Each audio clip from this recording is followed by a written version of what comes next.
Jamais sans elle est le 4e hashtag d'un mouvement collectif le plus marquant en français, après MeToo, par exemple. Je m'appelle Natacha Kester-Séméon, je suis directrice générale du mouvement Jamais sans elle. Par le passé, j'ai été journaliste, pionnière d'Internet et entrepreneur dans le numérique.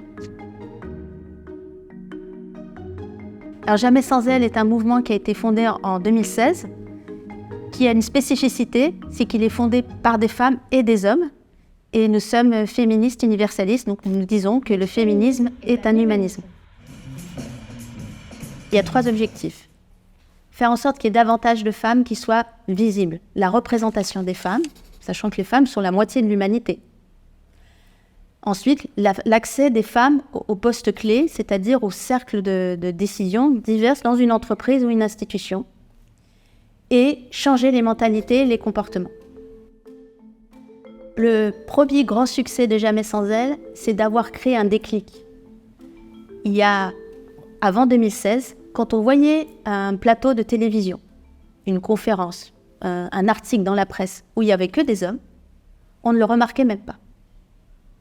Les hommes ne le remarquaient même pas, mais les femmes non plus, on ne le remarquait même pas. On était tellement habitués. Donc avoir créé un déclic en disant « il n'y en a pas », c'est pas normal, il faudrait qu'il y ait de la mixité. Bonjour Natacha Kester-Séméon. Bonjour Marie-Claire. Alors vous êtes la directrice générale de Jamais sans elle. Bon, alors racontez-nous comment ça s'est passé, puisque ça a démarré, je crois, en 2016. Et c'est vrai que Jamais sans elle, c'est à la fois... C'est parti de discussions sur les réseaux sociaux, lorsqu'il y avait des événements où ceux qui prenaient la parole n'étaient que des hommes. Et en particulier, il y avait un sommet franco-allemand sur le numérique en France avec le président de la République à l'Élysée en 2015. Et il n'y avait que des hommes qui prenaient la parole. Sur les réseaux sociaux, on en a parlé, il y a eu pas mal de réactions.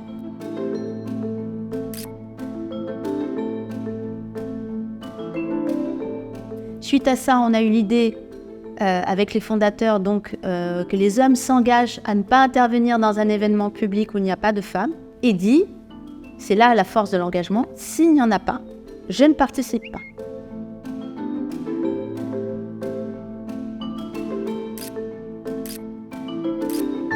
Et on a eu l'idée que ça s'appelle Jamais sans elle. C'est à la fois le nom de l'action, le nom du mouvement qu'on a fondé juste après, qui est devenu une association, et aussi du hashtag qui est très populaire en langue française, qui est utilisé tous les jours sur les réseaux sociaux. On a beaucoup d'audience en France et en français, dans tous les pays qui parlent français aussi.